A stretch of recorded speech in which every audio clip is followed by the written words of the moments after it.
반갑습니다. 주식탐구생활 천재인입니다. 이 영상을 녹화하는 날짜는 2023년 4월 1일 토요일자고요. 이번 시간에는 중국의 3월 비제조 PMI가 12년 만에 최고치를 기록했다는 소식이 전해졌는데요. 이에 따른 리오프닝 관련주에 대해서 생각해보는 시간을 갖도록 하겠습니다.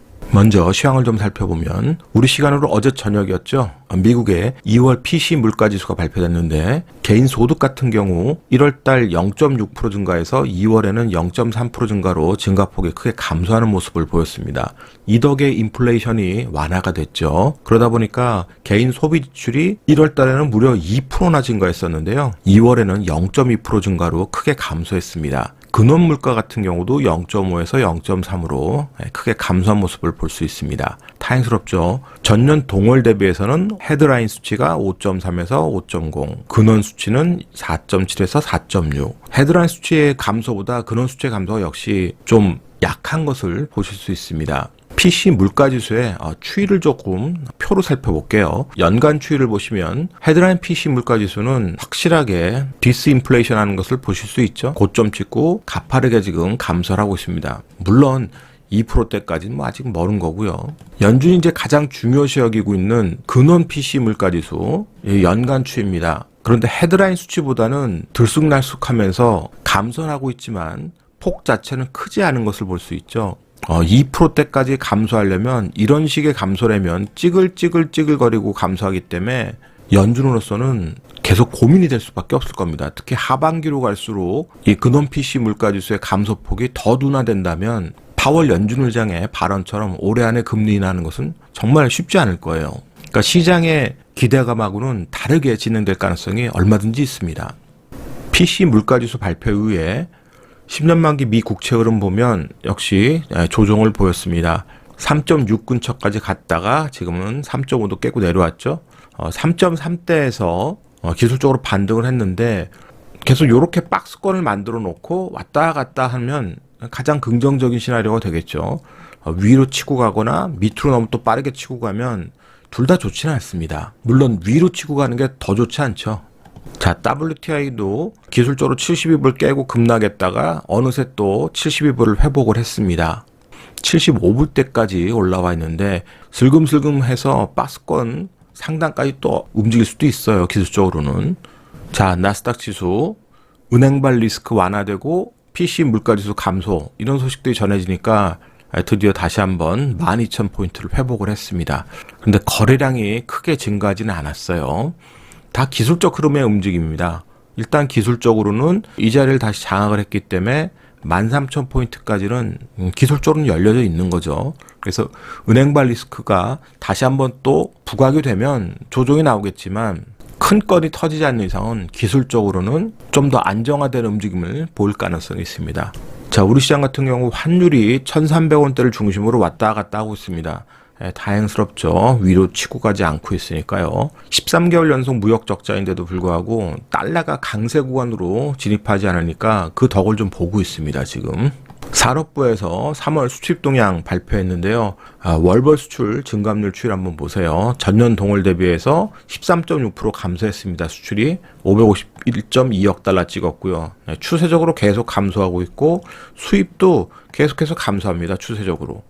이게 뭐 경기 침체지 뭐 다른 게 경기 침체겠어요, 우리나라. 그나마 다행스러운 점은 수출이 저점을 찍고 조금 기술적으로 반등을 했다는 게 그나마 좀 긍정적인 부분이고요. 무역 수지 적자가 13개월 연속 적자인데 그나마 조금 다행스럽게 보는 것은 적자폭이 감소했다는 거죠. 126억 달러, 52억 달러, 46억 달러 이렇게 적자폭이 좀 감소했다는 게 그나마 위안거리가 될 수 있겠네요.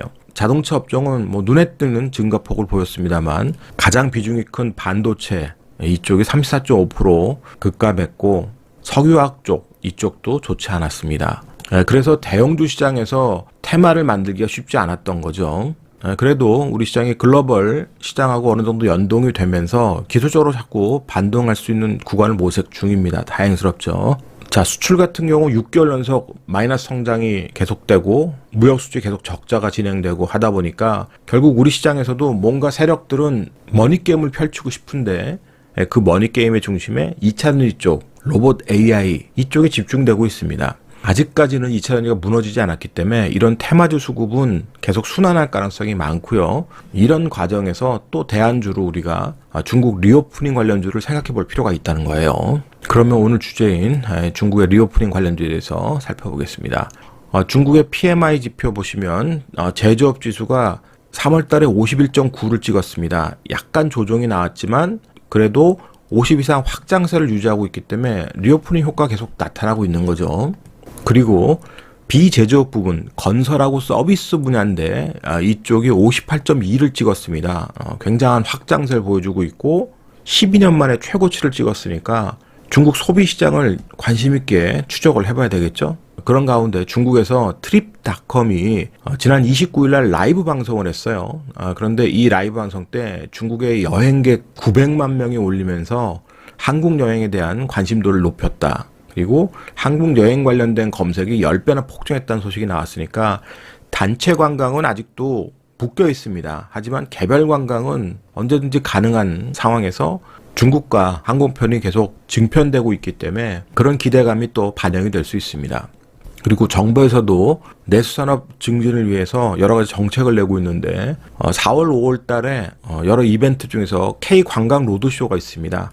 4월 달에 일본에서 하고요. 5월 달엔 두바이에서 할 예정인데 이런 이벤트들도 시장에 관심을 좀 받을 수 있을 거고요. 그리고 5월 달에는 코리아 듀티 프리 페스트라 그래서 전국 모든 면세점에서 할인 행사합니다. 이런 것들이 이제 시장에 전해지면 관련주들이 또 수급이 얼마든지 형성될 수 있겠죠. 꾸준히 좀 추적을 하실 필요가 있고요. 그 중에서도 이제 오늘은 색조 화장품 관련주 두 종목을 볼 겁니다. 클리오라고 하는 종목이 있는데 중국의 티몰 여기에서 아이섀도우 팔레트 판매 현황을 보시면 8위에 지금 찍혀져 있습니다. 가성비 브랜드로 중국에서 긍정적인 그런 판매를 좀 하고 있고요. 마스카라 같은 경우는 14일 기준으로 5위를 찍었고 주간 베스트셀러 7위까지 올라왔었습니다.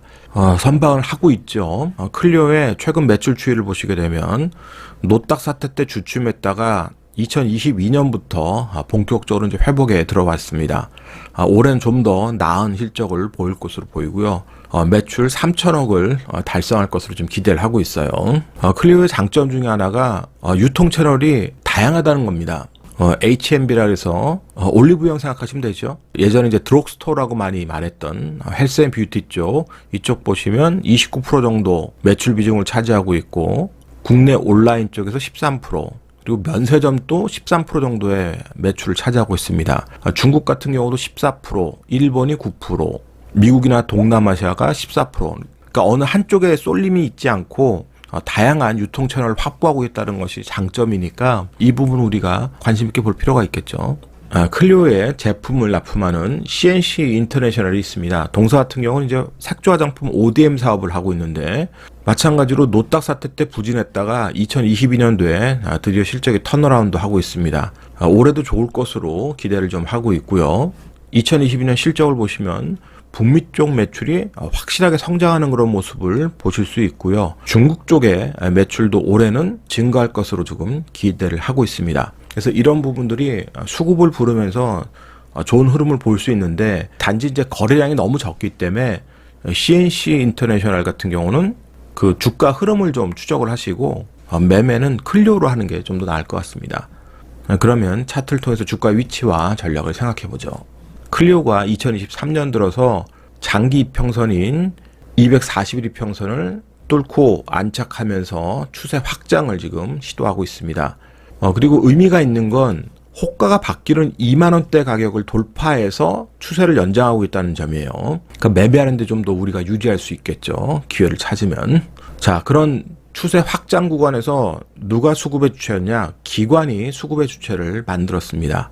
자, 연기금, 투신, 보험 등 다양하게 지금 기관이 연합전선을 피고 있죠. 외국인까지 쌍끌이 확실하게 들어왔다면 좋았을 텐데 그 부분은 좀 아쉬운 부분이 있어요. 시가총액이 4천억대입니다. 추세가 계속 연장되면서 눌림목을 안 주고 간다면 어쩔 수 없습니다만 뭐 남의 떡인 거죠.